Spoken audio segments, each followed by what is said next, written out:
This is The Doom That Came to Sarnath by H.P. Lovecraft. There is in the land of Mnar a vast still lake that is fed by no stream, and out of which no stream flows. 10,000 years ago there stood by its shore the mighty city of Sarnath, but Sarnath stands there no more. It is told that in the immemorial years when the world was young, before ever the men of Sarnath came to the land of Mnar, another city stood beside the lake, the grey stone city of Ib, which was old as the lake itself, and peopled with beings not pleasing to behold. Very odd and ugly were these beings, as indeed are most beings of a world yet inchoate and rudely fashioned. It is written on the brick cylinders of Catatheron that the beings of Ib were, in hue, as green as the lake and the mists that rise above it, that they had bulging eyes, pouting, flabby lips, and curious ears, and were without voice. It is also written that they descended one night from the moon in a mist, they and the vast still lake and the grey stone city, Ib. However this may be, it is certain that they worshipped a sea-green stone idol, chiseled in the likeness of Bokrug, the great water lizard, before which they danced horribly when the moon was gibbous. And it is written in the papyrus of Ilarnek that they one day discovered fire, and thereafter kindled flames on many ceremonial occasions. But not much is written of these beings, because they lived in very ancient times, and man is young, and knows little of the very ancient living things. After many aeons, men came to the land of Mnar, dark shepherd folk with their fleecy flocks, who built Thra, Ilarnek, and Catatheron on the winding river Ai, and certain tribes, more hardy than the rest, pushed on to the border of the lake and built Sarnath at a spot where precious metals were found in the earth. Not far from the grey city of Ib did the wandering tribes lay the first stones of Sarnath, and at the beings of Ib they marveled greatly. But with their marveling was mixed hate, for they thought it not meet that beings of such aspect should walk about the world of men at dusk. Nor did they like the strange sculptures upon the grey monoliths of Ib, for those sculptures were terrible with great antiquity.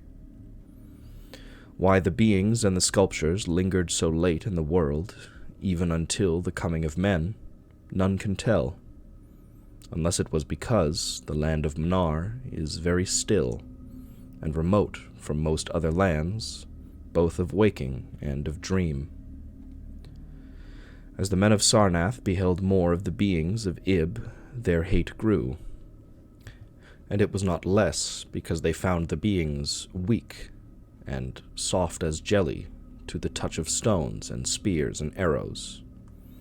So one day the young warriors, the slingers and the spearmen and the bowmen, marched against Ib and slew all the inhabitants thereof, pushing the queer bodies into the lake with long spears, because they did not wish to touch them. And because they did not like the grey sculptured monoliths of Ib, they cast these also into the lake, wondering from the greatness of the labor how ever the stones were brought from afar, as they must have been, since there is naught like them in all the land of Mnar, or in the lands adjacent. Thus, of the very ancient city of Ib was nothing spared, save the sea-green stone idol, chiseled in the likeness of Bokrug, the water lizard. This the young warriors took back with them to Sarnath as a symbol of conquest over the old gods and beings of Ib, and a sign of leadership in Mnar. But on the night after it was set up in the temple, a terrible thing must have happened, for weird lights were seen over the lake, and in the morning the people found the idol gone, and the high priest Taran-ish lying dead as from some fear unspeakable. And before he died, Taran-ish had scrawled upon the altar of chrysolite with coarse, shaky strokes the sign of doom. After Taran-ish there were many high priests of Sarnath, but never was the sea-green stone idol found.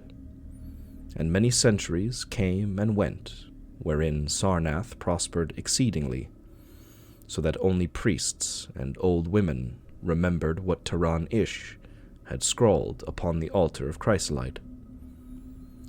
Betwixt Sarnath and the city of Alarnec arose a caravan route, and the precious metals from the earth were exchanged for other metals and rare cloths and jewels and books and tools, for artificers, and all things of luxury that are known to the people who dwell along the winding river Ai and beyond.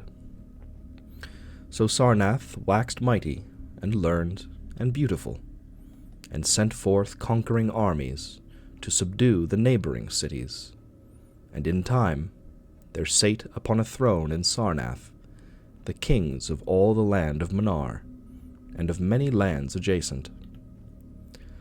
The wonder of the world, and the pride of all mankind, was Sarnath the Magnificent. Of polished, desert-quarried marble were its walls, in height 300 cubits, and in breadth 75, so that chariots might pass each other as men drave them along the top. For a full 500 stadia did they run, being open only on the side towards the lake, where a green stone sea-wall kept back the waves that rose oddly once a year at the festival of the destroying of Ib. In Sarnath were 50 streets, from the lake to the gates of the caravans, and 50 more intersecting them. With onyx were they paved, save those whereon the horses and the camels and the elephants trod, those which were paved with granite. And the gates of Sarnath were as many as the landward ends of the street, each of bronze, and flanked by the figures of lions and elephants, carven from some stone no longer known among men. The houses of Sarnath were of glazed brick and chalcedony, each having its walled garden and crystal lakelet. With strange art were they builded, for no other city had houses like them, and travelers from Thra and Ilarnec and Cadatheron marveled at the shining domes wherewith they were surmounted. But more marvelous still were the palaces and the temples, and the gardens made by Zokar, the olden king. There were many palaces, the least of which were mightier than any in Thra, or Ilarnec, or Cadatheron. So high were they, that one within might sometimes fancy himself beneath only the sky. Yet, when lighted with torches, dipped in the oil of Dothur, their walls showed vast paintings of kings and armies, of a splendor at once inspiring and stupefying to the beholder. Many were the pillars of the palaces, all of tinted marble, and carven into designs of surpassing beauty. And in most of the palaces, the floors were mosaics of beryl and lapis lazuli and sardonyx and carbuncle and other choice materials, so disposed that the beholder might fancy himself walking over beds of the rarest flowers. And there were likewise fountains, which cast scented waters about in pleasing jets arranged with cunning art. Outshining all others was the palace of the kings of Manar and of the lands adjacent. On a pair of golden crouching lions rested the throne, many steps above the gleaming floor, and it was wrought of one piece of ivory, though no man lives who knows whence so vast a peace could have come. In that palace there were also many galleries, and many amphitheaters where lions and men and elephants battled at the pleasure of the kings. Sometimes the amphitheaters were flooded with water, conveyed from the lake in mighty aqueducts, and then were enacted stirring sea fights, or combats betwixt swimmers and deadly marine things. Lofty and amazing were the 17 tower-like temples of Sarnath, fashioned of a bright, multicolored stone not known elsewhere. A full 1,000 cubits high stood the greatest among them, wherein the high priests dwelt with a magnificence scarce less than that of kings. On the ground were halls as vast and splendid as those of the palaces, where gathered throngs in worship of Zokalar and Tamash and Loban, the chief gods of Sarnath, whose incense-enveloped shrines were as the thrones of monarchs.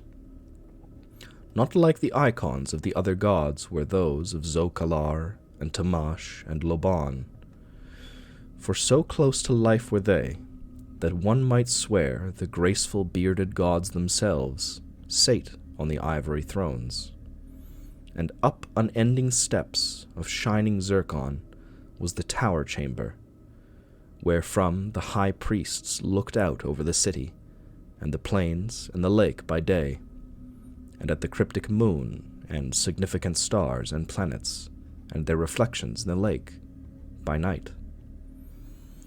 Here was done the very secret and ancient rite in detestation of Bokrug, the water lizard.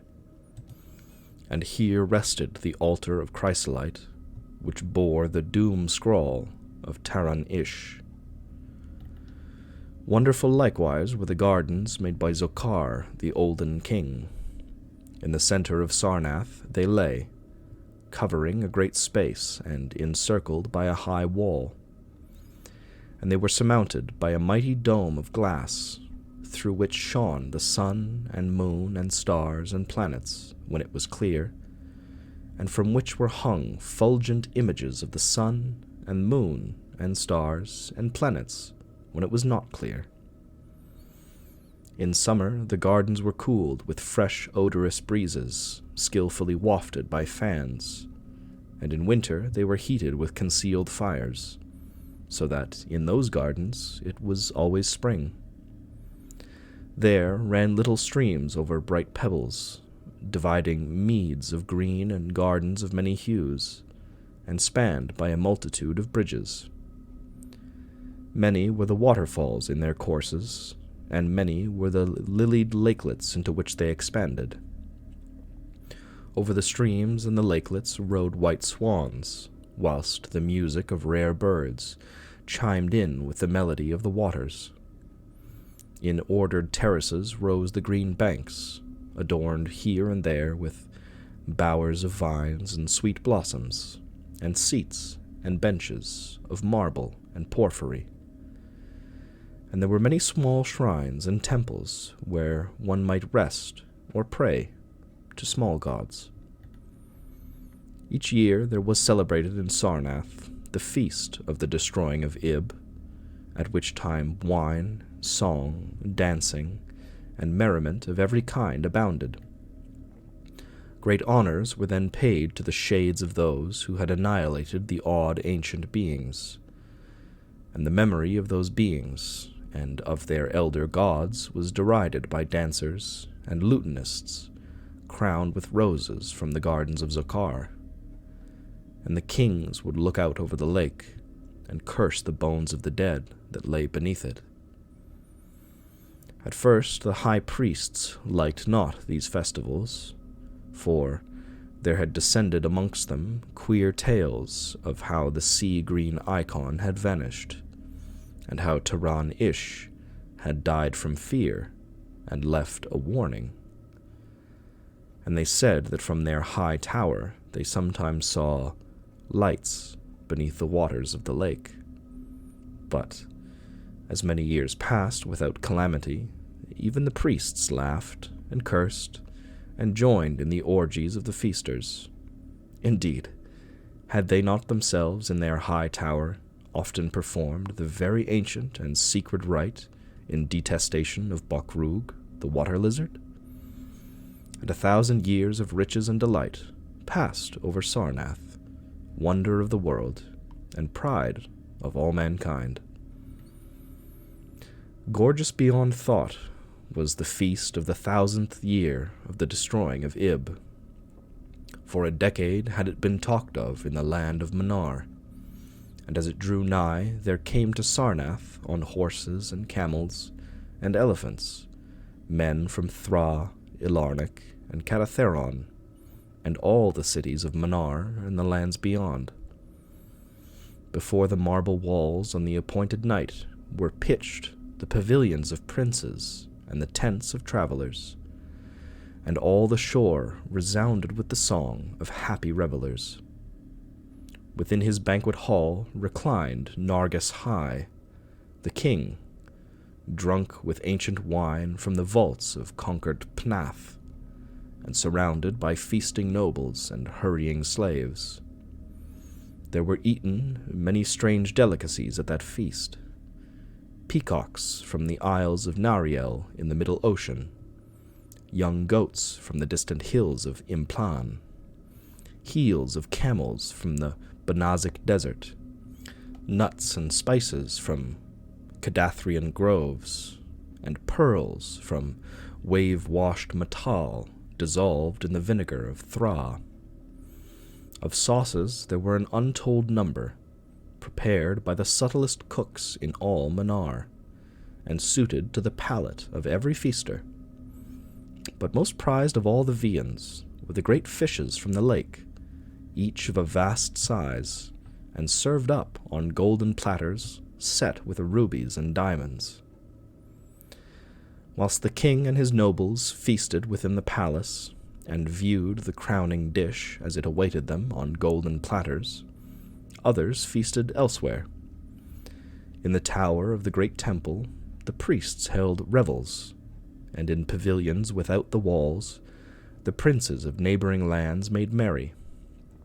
And it was the high priest, Gnai Ka, who first saw the shadows that descended from the gibbous moon into the lake, and the damnable green mists that arose from the lake to meet the moon, and to shroud in a sinister haze the towers and the domes of fated Sarnath. Thereafter, those in the towers and without the walls beheld strange lights on the water, and saw that the grey rock Akurion, which was wont to rear high above it near the shore, was almost submerged. And fear grew vaguely, yet swiftly, so that the princes of Ilarnok and of Far Rakal took down and folded their tents and pavilions, and departed for the river Ai, though they scarce knew the reason for their departing. Then, close to the hour of midnight, all the bronze gates of Sarnath burst open, and emptied forth a frenzied throng that blackened the plain, so that all the visiting princes and the travelers fled away in fright. For on the faces of this throng was writ a madness born of horror unendurable, and on their tongues were words so terrible that no hearer paused for proof.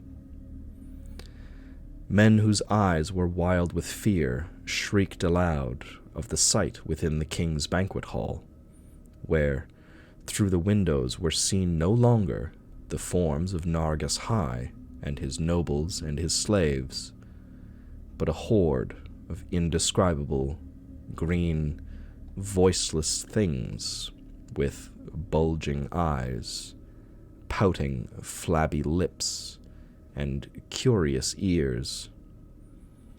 Things which danced horribly, bearing in their paws golden platters set with rubies and diamonds, containing uncouth flames. and the princes and travelers, as they fled from the doomed city of Sarnath on horses and camels and elephants, looked again upon the mist-begetting lake, and saw the grey rock Akurion was quite submerged. Through all the land of Mnar and the lands adjacent spread the tales of those who had fled from Sarnath, and caravans sought that accursed city and its precious metals no more. It was long ere any traveler went thither, and even then, only the brave and adventurous young men of distant Falona dared to make the journey. Adventurous young men of yellow hair and blue eyes, who are no kin to the men of Mnar. These men indeed went to the lake to view Sarnath, but though they found the vast, still lake itself, and the grey rock Akurion which rears high above it near the shore, they beheld not the wonder of the world and pride of all mankind. Where once had risen walls of 300 cubits, and towers yet higher, now stretched only the marshy shore, and where once had dwelt 50 millions of men, now crawled only the detestable green water lizard. Not even the mines of precious metal remained, for doom had come to Sarnath. But half buried in the rushes was spied a curious green idol of stone, an exceedingly ancient idol, coated with seaweed and chiseled in the likeness of Bokrug, the great water lizard. That idol, enshrined in the high temple at Ilarnik, was subsequently worshipped beneath the gibbous moon throughout the land of Mnar.